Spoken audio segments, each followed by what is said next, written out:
Esra 7 ayat 21-22. Kemudian aku, Raja Artasasta, telah mengeluarkan perintah kepada semua bendahara di daerah seberang sungai Efrat. Begini, segala yang diminta daripadamu oleh Imam Esra, ahli Taurat Bapa semesta langit, haruslah dilaksanakan dengan seksama, dengan memakai perak sampai jumlah 100 talenta, gandum sampai jumlah 100 kor, anggur sampai jumlah 100 bat, minyak sampai jumlah 100 bat, dan garam tidak terbatas. Artasasta adalah salah satu daripada raja-raja negeri Persia, dan inilah yang indah dan dahsyatnya kasih karunia Bapa yang diberikan kepada umatnya. Itu adalah gambaran kasih karunia Bapa kepada kita di dalam Kristus Yesus. Karena Kores, Darius, Artasasta sesungguhnya adalah raja-raja yang berkuasa atas Israel. Raja-raja yang harusnya menawan umat Tuhan. Karena mereka adalah orang buangan yang tinggal di wilayah Babel yang kemudian dikuasai oleh raja-raja Media Persia. Tetapi itulah dahsyatnya. Karena Tuhan membuktikan bahwa orang-orang yang berkuasa diperintahkan untuk memberkati umatnya. Umat Tuhan yang dibuang, yang harusnya menjadi tawanan, mereka justru diberkati oleh penguasa yang harusnya menawan mereka. Inilah anugerah yang Bapa berikan kepada kita sebagai bukti, sebagai gambaran. Kenapa Yesus Kristus katakan, carilah dahulu kerajaan dan kebenarannya. Karena kerajaan Bapa berbicara tentang Roh Kudus, kebenaran dan damai sejahtera sukacita. Yang karena Roh Kudus, semua yang sifatnya kerajaan sorga, sifatnya anugerah Roh Kudus, tidak menjadi penting bagi dunia saat ini. Karena dunia tidak mengenal kasih Bapa.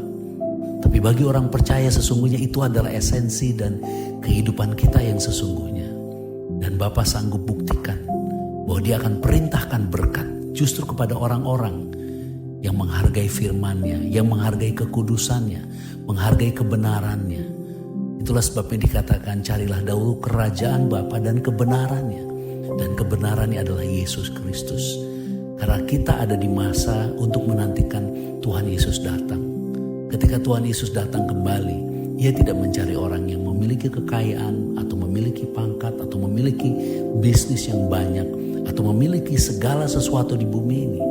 Tapi Ia mencari orang yang percaya bahwa mereka telah dikuduskan, bahkan mereka telah dibenarkan, bahkan mereka telah dibebaskan dari segala dosa.